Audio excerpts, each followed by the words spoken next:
রেখে গেলাম, তোমার ঘরের কাছে পুনর্বাসিত আমি তাদের কাছে, এই ঘরের কাছে, সম্মানিত ঘরের কাছে রেখে গেলাম। পরীক্ষায় তিনি পাশ করলেন।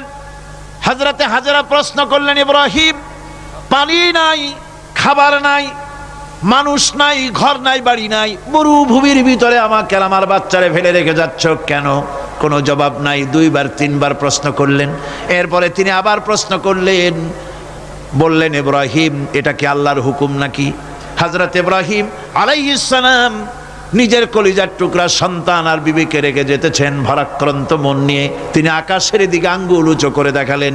হযরত হাজেরা বুঝলেন ইনি তো আল্লাহর পয়গম্বর, আমার কোনো অপরাধে এভাবে ফেলে যাওয়ার কথা নয়। তিনি বুঝলেন এটা আল্লাহর হুকুম।